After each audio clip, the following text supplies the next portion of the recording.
ہمارے پاس جب لوگ آتے ہیں اور وہ داخل طریقت ہوتے ہیں تو ہم جو بنیادی چیزیں ان کو بتاتے ہیں تو ان میں سے ایک چیز یہ لازمی بتاتے ہیں کہ رزق پاک نہیں ہوگا تو باطن روشن نہیں ہوگا. یہ بنیادی بات ہے.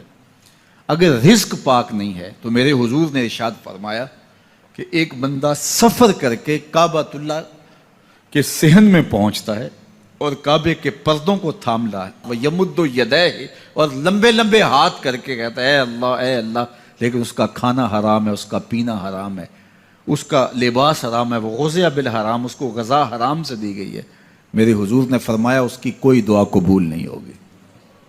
سفر کیا, جنگل پہاڑ کاٹے, سمندروں کو پاٹ کر کے آگے گیا, ہواؤں کے کلیجے چیر کے آگے بڑھا, مہینوں کی مسافتیں طے کر کے گیا اور کعبۃ اللہ کے سامنے کھڑا ہے, سین حرم میں مطاف میں کھڑا ہے, لیکن اس کا جسم حرام سے پلا ہے. اس نے جو پہنا ہے اس لباس کا تانا یا بانا حرام کا ہے, اس کو غذا حرام کی دی گئی ہے, اس نے پیا حرام کا ہے, اس نے کھایا حرام کا ہے, تو پھر اس کا یہ سارا سفر رائے گاں چلا جائے گا, اس کو کچھ نصیب نہیں ہوگا.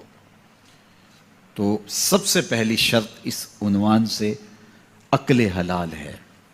اس کے بعد پہ صدق مقال ہے کہ آپ کی زبان جھوٹ نہ بولے. جب کوئی شخص جھوٹ بولتا ہے, روحانیات تو دور کی بات ہے, اللہ کے فرشتے اس سے 1 میل دور ہٹ جاتے ہیں. جب کوئی شخص جھوٹ بولتا ہے تو حدیث پاک میں آتا ہے اس کے منہ سے ایک خاص قسم کی بدبو نکلتی ہے. اس بدبو کو ہم نہیں سونگھ پاتے لیکن فرشتے سونگھ لیتے ہیں, چونکہ فرشتے انتہائی حساس مخلوق ہے اور وہ جھوٹ کی وجہ سے نکلنے والی بدبو کو سونگھتے ہیں. اللہ نے حضرت امام اعظم امام ابو حنیفہ رضی اللہ تعالیٰ عنہ کو یہ بصیرت عطا کی تھی اور یہ باطنی نظر بخشی تھی کہ جب کوئی شخص وضو کرتا تھا تو اس کے وضو کے پانی سے پہچان لیتے تھے کہ یہ کس گناہ کا مجرم ہے.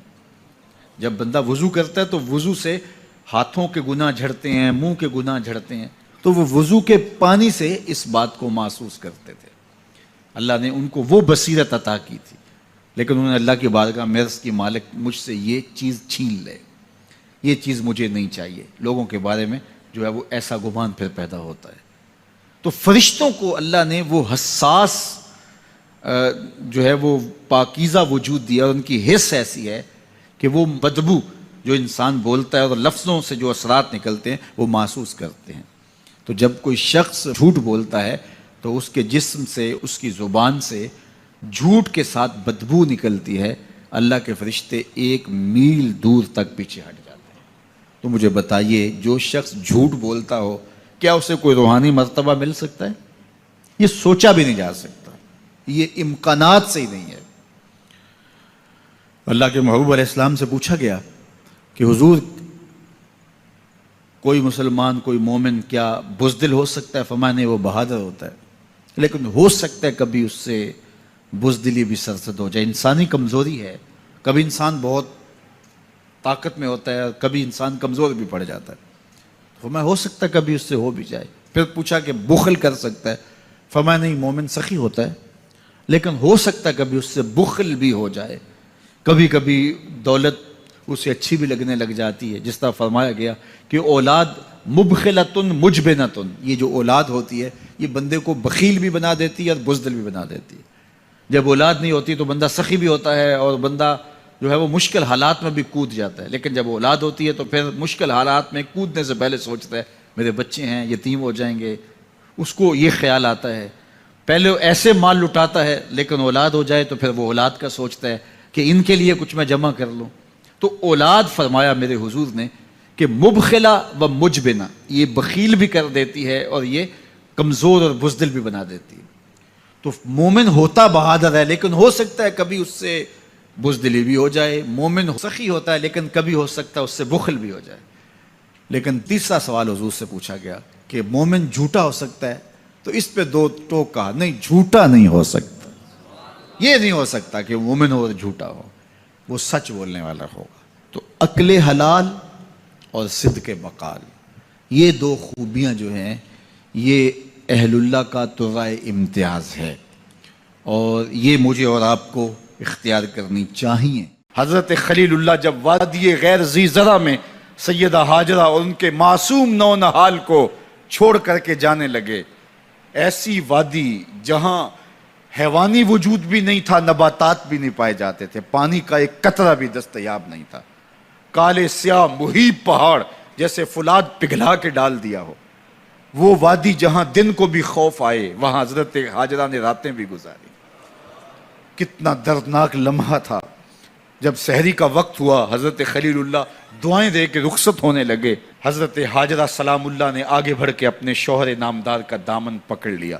تمسکت بِأَزْيَالِهِ، دامن پکڑ کے بولی، میرے شوہر نامدار، اس مہیب وادی میں، اس پہاڑوں کے دامن میں جہاں دن کو بھی خوف آئے، نونہال معصوم کے ہمراہ مجھے چھوڑ کے کہاں جا رہے ہو؟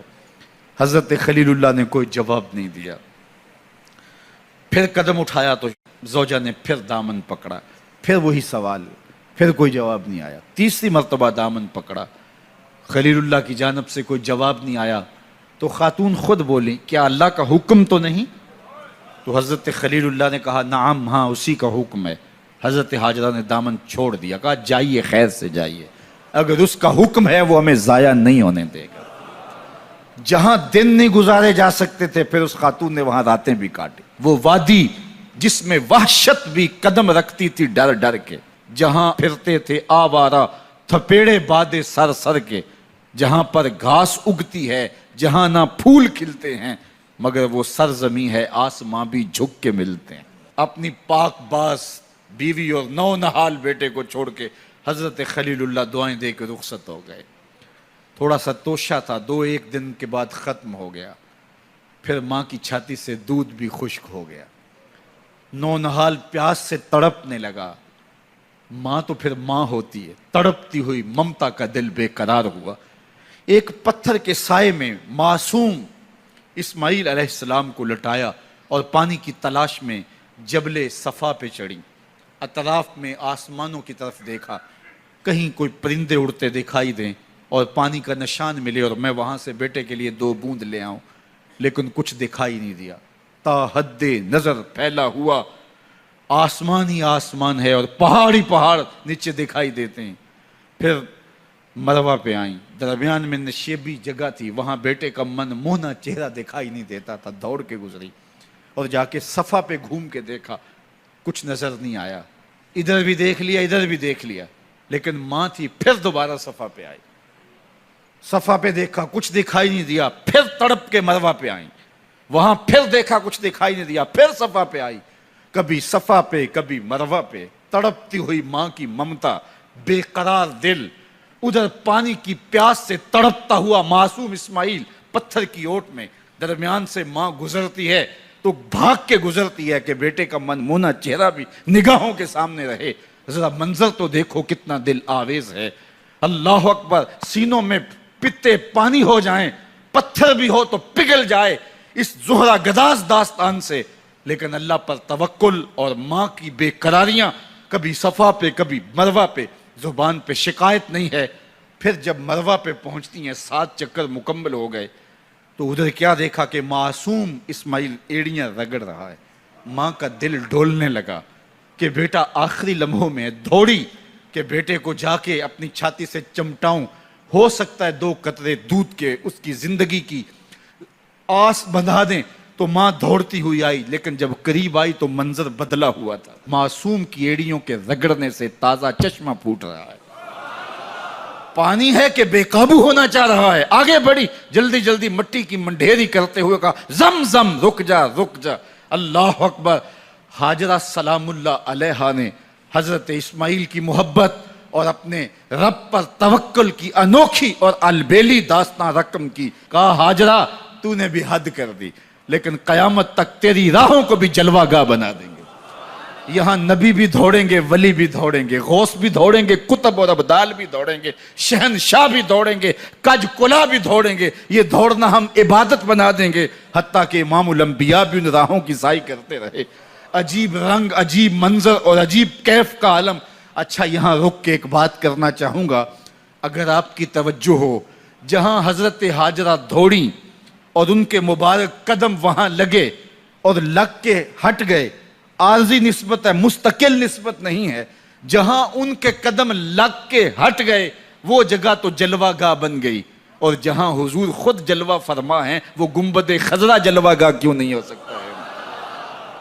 اب یہ پانی جہاں حضرت اسماعیل کے قدم لگے، یہ پانی دنیا کا عظیم ترین پانی ہے، اور پھر اس کا پروٹوکول یہ ہے، اس کو کھڑے ہو کے پیا جاتا ہے۔ یار یہاں بھی روک کے ایک بات کہہ دوں، حضرت اسماعیل کے قدموں کو چھونے والے پانی کا پروٹوکول ہے کہ اس کے لیے کھڑے ہو جائیں، اور حضرت اسماعیل مسجد اقصی میں جس کے پیچھے کھڑے ہو کے نماز پڑھتے ہیں، اس امام کے لیے کھڑے ہو کے مصطفیٰ جان رحمت پہ لاکھوں سلام پڑھ لیں تو اس میں شرک کہاں سے آ جائے گا؟